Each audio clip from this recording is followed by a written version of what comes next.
The Deadbolt Mystery Society presents The Warwick Recordings, a story about secrets and how they are uncovered in a strange neighborhood in an even stranger town.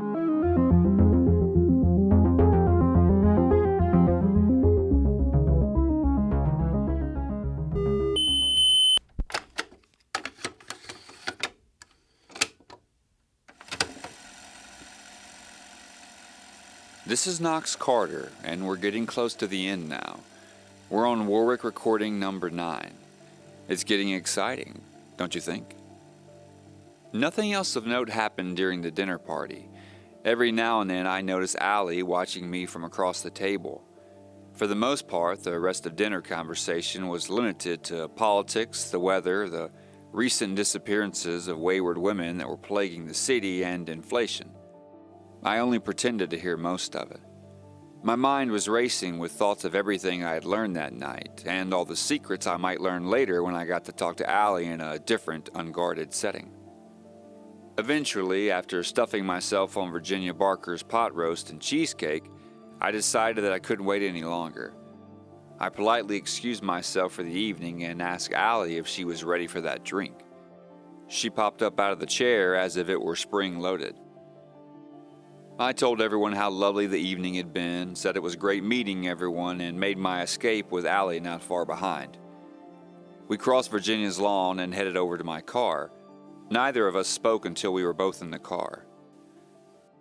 "Took you long enough," Allie said, slamming her door. "I thought we were never leaving." "I was trying to be polite," I explained as I pulled out of the driveway. "We don't have time to be polite," she explained to me. "We need to get you out of town." I thought I addressed that already. "I'm not leaving. I won't be forced out of my home." "You might change your mind when you see what I have to show you," Allie said. "Oh, really?" "Yes," she said. "Take a right at the end of the street, then go down 2 blocks and take a left." "Where are we going?" I asked. "My house," she said. "I have something to show you." "It's our first date," I said with a smile. "I'm not that kind of guy." "Ha ha," she said. "Very funny. You're a regular comedian."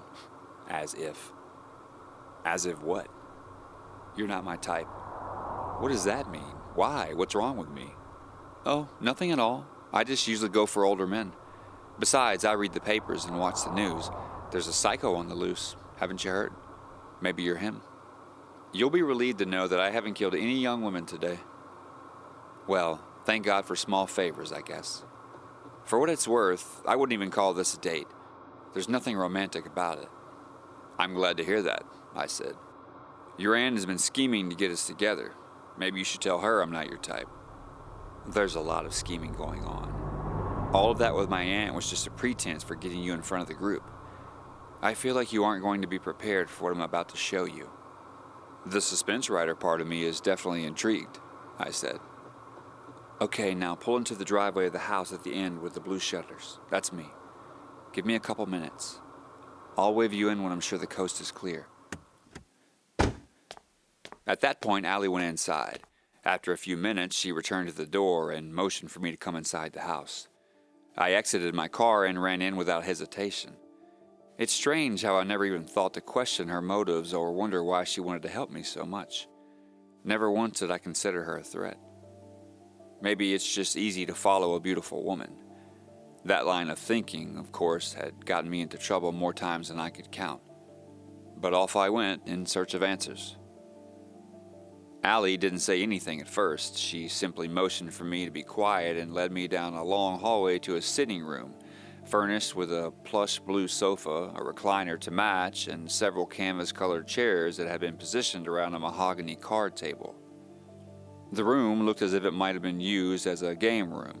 Perhaps Allie and her friends used the space to play spades, poker, gin rook, or some other card game. But she wasn't concerned with any of the room's furnishings, only a bronze wall sconce. With a twist of her wrist, she turned a sconce on the wall, and immediately a panel on the opposite wall popped open, showing a series of steps descending beneath the house. It was obvious that my understanding of the pathways that ran beneath the neighborhood were correct. Many of the houses in Warwick Court had an access point to the tunnels. and to the Owl King's shrine. Because I had already visited the tunnels, I knew how they ran and had a general idea of which way we were going in relation to my house as we descended. Allie seemed to know these pathways better than me, and once she reached the hub that was the room where the Owl King totem stood, she wasted no time heading down one of the hallways branching off it. We walked for what seemed like half an hour. By the time we were done, I wasn't entirely certain we were beneath Warwick Court any longer. Allie found another set of steps that you wouldn't have noticed or seen if you didn't know where they were, and we ascended. Part of me was frightened we were going to emerge in someone's living room. Part of me didn't know what to think. I was just blindly following this woman that I barely knew through a series of subterranean tunnels. What could possibly go wrong? When we emerged from the passageway, I realized that we had actually come up through the floor. I wasn't sure where we were at first, but I was immediately filled with a strange, overwhelming sense of dread. We were in a room filled with illuminated glass cases. Inside those cases were what appeared to be Native American artifacts, totems, tapestries, weapons, and charms. A lighted sign over a doorway read, "Supernatural Shamans of the Southwest." "Okay, it's safe for us to talk now," Allie whispered. "The cult has ways of monitoring the passageways that run beneath the neighborhood." "Where are we?" I asked. "What are you talking about? What cult? You're going to have to start explaining some of this to me." "The tunnels we've been using are far older than Warwick Court," Allie said. "No one is really sure who built them. At one point they were used as our own local version of the Underground Railroad. At another point they were used by smugglers and hypno-stealers. Human traffickers have used them on occasion. But then the cult took over and have had a stranglehold on the tunnels ever since. Mostly the people who used the tunnels before have all used them because they were secret. The Court of Moloch uses them because of the energy that courses through them. Like what Carl was saying earlier?" I asked. "Exactly," Allie confirmed. "The tunnels run underneath a variety of interesting Valley Falls locations that are all built in close proximity to the ley lines that Carl was talking about. The tunnel we took led us to this paranormal museum called Museum Nocturnus. The museum is a collection of cursed objects, haunted items, and weird magical junk. Surely it can't be a coincidence that Museum Nocturnus is built so close to a major source of unseen subterranean mystical energy, can it? Museum Nocturnus is one of the top 10 places to visit in Valley Falls, according to TripAdvisor. They focus heavily on the supernatural and paranormal." "Okay, let's say I buy into all of this," I said. "What does any of this have to do with anything? What is all this talk about a cult? Why'd you bring us to a Native American exhibit on shamans? I don't understand any of this." "The cult has existed in one form or another since the colonial days," Allie explained. "They call themselves the Court of Moloch and are dedicated to a god who demands blood. They borrowed a lot of traditions, beliefs, and superstitions from a lot of ancient belief systems, including the Babylonians, Sumerians, Canaanites, and those of the local Native American tribes. Then they took those beliefs and superstitions and perverted them, twisting them into something that bore no resemblance to the source. In many cultures, owls are a sign of wisdom. They're known as fierce hunters. The Pueblo associate the owl with the god of death and spirit of fertility. They associate owls with the cycle of existence and life. The Court of Moloch, however, developed a series of beliefs over the years that merged Olmec human sacrifice rituals, rebirth beliefs of groups like the Pawnee, and the magic and sorcery of certain shamans who were drawn to the darkness. For certain clandestine groups, owls were associated with witches and the darkest of magics. The Navajo believe that owls are heralds of death and destruction. What nearly all the Native American groups agree on, however, is that the owls stand in that barrier between this life and the next. Some think they're symbols of life, others think they bring death. That door, in some cases, is one and the same. "English, please," I said. The Court of Moloch believed that through human sacrifice rituals, like the kind performed by the Canaanite worshippers of Moloch, they could restore life to the dead or bestow the life force of the young to the very old to prolong existence. As I explained, the group has been around for a very long time, and they've had moderate success. However, when the theory of ley lines and mystical points of energy convergence came into popularity, The group adopted those ideas and merged them with what they already knew and had learned from centuries of experimentation. The fact that Valley Falls sits on a major ley line convergence point suddenly made lots of things possible that hadn't been before, like rebirth, like turning back the hands of Father Time. I studied Allie carefully to see if there was any trace of a smile. Was this a joke? She wasn't laughing. "Do you know how crazy that sounds?" I asked. "I do. Trust me, I do." "So, what does any of that have to do with me, my house, the Owl King, or Warwick Court?" "Mary is supposed to be next. She doesn't have much time. That's why they started with you almost immediately. They waited too long with Uncle Harold, and the Falk family is alive now because of it. Uncle Harold unfortunately didn't make it, but there's still a chance for Mary." "Mary, the little shriveled up lady that could barely walk," I said. "Yep, that Mary," Allie confirmed. "The Falks were supposed to be sacrificed to restore her." "Restore her? You mean give her back her youth?" "Something like that." "And we're here in a paranormal museum in a Native American exhibit looking for what?" Allie hesitated before speaking. "It's a long shot, but I hope there's something here that will keep you alive. You're the one they'll be coming for. You're the one who'll need protection. Protection against a bunch of senior citizens. I think I can take care of myself." "You don't get it. There's so much more to them than you realize, and when it comes down to a matter of their life or yours, they're going to kill you without blinking. So let's say that I'll buy into all this. Maybe this group of Shady Pines rejects believes everything you've told me. That doesn't mean there's anything to it at all. When you peel back all the layers, there's still just a bunch of old-timers who are subject to delusions. Just trust me on this." I sighed, not really knowing what else to do. "Okay, fine. I followed you this far. What are we looking for here?" "Do you see that glass case in the far corner of the exhibit? The one with a talisman made from eagle feathers. That's what we want. Owls are apex predators, and one of their only natural enemies is the eagle. Eagles are regarded by Native Americans as brave, strong, holy. The talisman will protect you. Against what? If you're lucky, against the Owl King." "Stealing this is a crime," I offered, not really sure what else to say. "Not stealing it will likely mean you die tonight." "Okay, so explain one more thing to me. Why are you helping me? If I believe everything you've told me, which is bonkers, by the way, then there has to be a legitimate explanation for why you would choose to betray your own aunt and try and keep me alive. Let's just say this has been going on too long, and my conscience is getting the better of me. Now, are we doing this or not?" So we stole the talisman made from eagle feathers from the museum and headed back through the tunnels to Allie's house. I didn't believe in any of this mumbo-jumbo, but Allie seemed convinced it was real.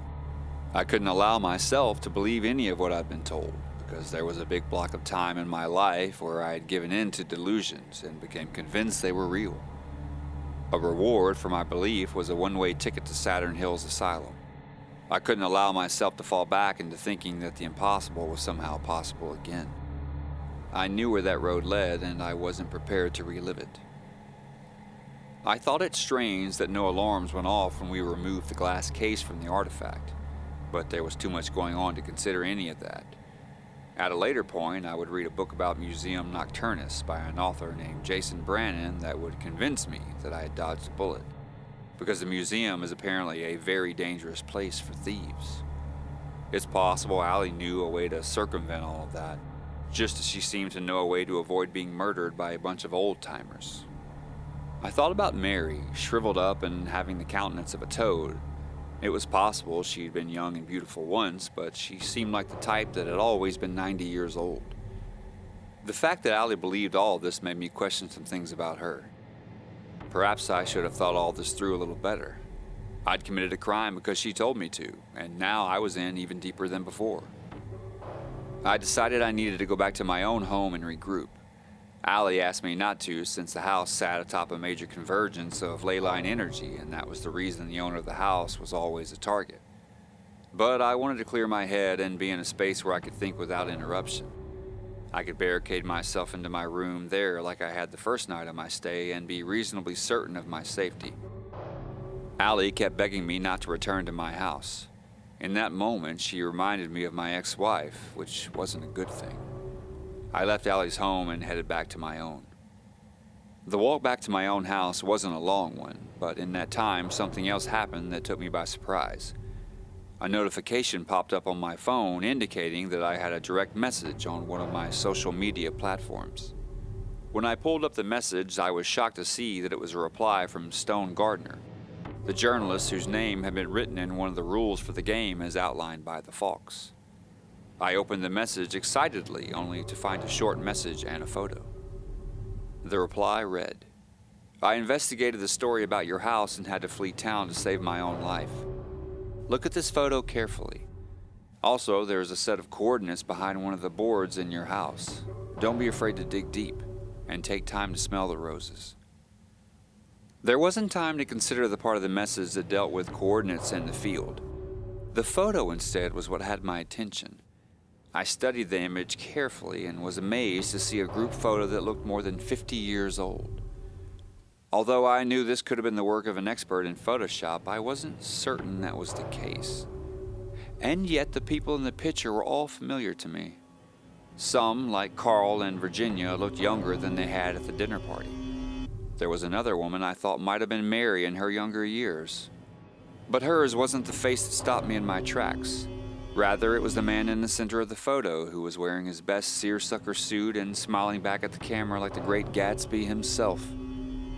It was my realtor, Preston Adams. He hadn't aged a day. The caption beneath this photo simply read, "The Lazarus Group, 1971. Come back next time and hear all about what I learned from the information Stone Gardner provided. Trust me, you won't want to miss it. And with so much talk about secrets, I'll let you in on my biggest one in the next recording. This has been Knox Carter with the Warwick Recordings.